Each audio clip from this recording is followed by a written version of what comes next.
গীতগোবিন্দে গোপন প্রেম কেন এত গুরুত্বপূর্ণ? টেলিভিশনের পর্দায় কৃষ্ণের উপস্থিতি উজ্জ্বল আলোয়, ফর্সা গায়ের রং আর হালকা চোখে। কেউ এতে বিস্মিত বা ক্ষুব্ধ হয় না, যদিও কৃষ্ণ শব্দের অর্থই হল একজন গাঢ় বর্ণের ব্যক্তি। কৃষ্ণের আরেক নাম ঘনশ্যাম, যার মানে গাঢ় মেঘের মতো কৃষ্ণবর্ণ। গীতগোবিন্দে কৃষ্ণ রাধার সঙ্গে মিলিত হন রাত্রিকালে, কখনো দিনে নয়। আসল কৃষ্ণ কৃষ্ণবর্ণের, আর তার রাধার সঙ্গে রাত্রিকালীন মিলনের রয়েছে তান্ত্রিক শিকড়। কিন্তু আধুনিক হিন্দু ধর্মতন্ত্র থেকে যতটা সম্ভব দূরে থাকতে চায়, যেমনটি সে শ্বেতসাদা মার্বেলের কৃষ্ণ মূর্তিকেও পছন্দ করে। ভারতে তান্ত্রিক যুগের সর্বোচ্চ শিখর ছিল 700 খ্রিস্টাব্দ থেকে 1200 খ্রিস্টাব্দ পর্যন্ত। হর্ষবর্ধনের কান্নৌজ শাসনকাল ও উত্তর ভারতে ইসলামের আগমনের মধ্যবর্তী সময়ে বহু গ্রন্থ রচিত হয়েছিল, যেখানে যৌন রূপকে ব্যবহার করে দার্শনিক ধারণা ব্যাখ্যা করা হয়। এই সময়েই মন্দির নির্মাণ জনপ্রিয় হয়ে ওঠে। মন্দির উদযাপন করে শরীর, তনু ও ইন্দ্রিয়ের আনন্দকে। সবচেয়ে পবিত্র ঘরকে বলা হয় গর্ভগৃহ বা জরায়ু গৃহ, যা মন্দিরের কাঠামোকে এক নারীর দেহের প্রতিচ্ছবি করে তোলে। এগুলি রূপক নাকি বাস্তব অনুশীলন, আজও কেউ নিশ্চিত নয়। এই পরিপ্রেক্ষিতেই রাধা ও কৃষ্ণের গল্পকে বুঝতে হবে। কৃষ্ণের পরিচিতি মহাভারতের মধ্য দিয়ে। মহাভারত রচিত হয়েছিল 2000 বছরেরও বেশি আগে। সেখানে কোথাও রাধার উল্লেখ নেই। রাধার আবির্ভাব আজ থেকে 1000 বছরেরও কম সময় আগে, প্রথমে তামিল ও প্রাকৃত সাহিত্যে। পরে তিনি পূর্ণতা পান ওড়িশার জয়দেবের সংস্কৃত কাব্য গীতগোবিন্দে। আজকের দিনে রাধা কৃষ্ণের সম্পর্ক স্কুলবয় আর স্কুলগার্লের ভালোবাসার গল্পে রূপান্তরিত হয়েছে, যেন কোনো কোরিয়ান টেলিভিশন নাটক। কিন্তু জয়দেব রাধা কৃষ্ণের সম্পর্ককে এভাবে দেখেননি। বিদ্যাপতি ও চণ্ডীদাসের মতো কবিরাও, যারা ভারতের পূর্বাংশের এবং তান্ত্রিক ধ্যান ধারণায় প্রভাবিত ছিলেন, একই ধরনের দৃষ্টিভঙ্গি পোষণ করতেন।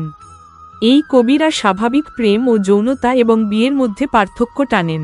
বিয়ে হল সমাজের তৈরি ধারণা। তান্ত্রিকদের আগ্রহ ছিল সমাজ বা সংস্কৃতির নিয়মের বাইরের প্রকৃতিতে।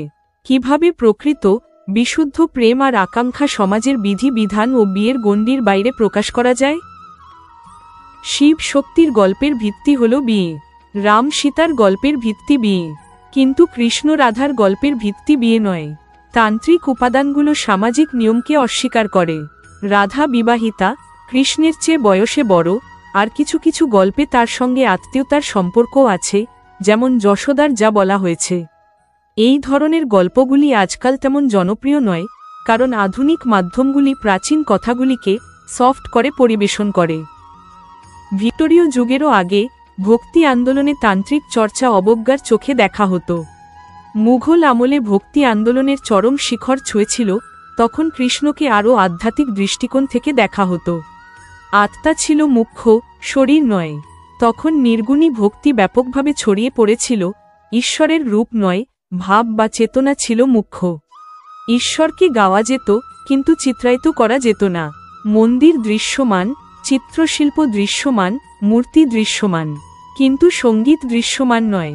সঙ্গীত ছিল সর্বজনীন, শিল্প ছিল ব্যক্তিগত। নর্তকীরা মন্দিরের অন্তর্দালানে রাধার বিরহ ও আকাঙ্ক্ষা প্রকাশ করতেন। সেটা কি শারীরিক তৃষ্ণা ছিল, মানসিক ছিল, নাকি আধ্যাত্মিক? রীতিতে অলঙ্কার, সাজ, শৃঙ্গার, রোমাঞ্চ ও মাধুর্য, আনন্দ ছিল মূল্যবান, কিন্তু প্রকাশ্য যৌন ইঙ্গিত যেমন বজ্রযান বৌদ্ধধর্মে দেখা যায়, তা এড়িয়ে চলা হতো। ভক্তি আন্দোলন ইন্দ্রিয়ের মাধ্যমে আত্মাকে উপলব্ধি করতে চাইত, কিন্তু শরীরের মাধ্যমে নয়। নির্গুণ ভাব ও অনুভূতিই ছিল মুখ্য, নয় সঙ্গুণ রূপ ভঙ্গিমা। পাহাড়ি মিনি আকায় গাছে ফুল ফোটে, ফুল মৌমাছিকে ডাকে। সঙ্গম সাহিত্যের পুরনো রীতি, প্রকৃতিকে ব্যবহার করা শরীরের ভাষা প্রকাশের জন্য। কিন্তু কেবল বুদ্ধিমানরাই এই সাংকেতিক ভাষা বুঝবে। কৃষ্ণের গল্পে আমরা প্রেম ও আকাঙ্ক্ষা নিয়ে আলোচনা করি, সমাজের নিয়ম ছাড়াই, তাই এটি গ্রাম বা সমাজের বাইরে অরণ্যে, রাত্রিকালে। টেলিভিশন সিরিয়ালের দিনের আলোয় নয়। আমরা বোঝার চেষ্টা করি, এই বিশুদ্ধ প্রেম ও আকাঙ্ক্ষা আমাদের কি শেখায়? এটি কি আমাদের অধিকারবোধে আবিষ্ট করে? আমাদের কি ভালোবাসার বস্তুটিকে দখল করতে, নিয়ন্ত্রণ করতে বাধ্য করে, নাকি আমরা তাকে মুক্ত করে দিই? কৃষ্ণ কখনো রাধাকে নিয়ন্ত্রণ করেন না, রাধাও কৃষ্ণকে নয়। কৃষ্ণ চলে যান মথুরার পথে। রাধা থেকে যান তার নিজস্ব জগতে। তার জগৎ অন্ধকার, অরণ্যের বাইরে। তিনি প্রকৃতির প্রতীক। প্রকৃতি, যাকে কখনো পুরুষ কিংবা তাদের প্রতিষ্ঠিত সমাজ নিয়ন্ত্রণ করতে পারে না। যদি এই নিবন্ধটি আপনার ভালো লেগে থাকে, দয়া করে লাইক, শেয়ার ও সাবস্ক্রাইব করুন আরও অর্থবহ বিষয়বস্তুর জন্য।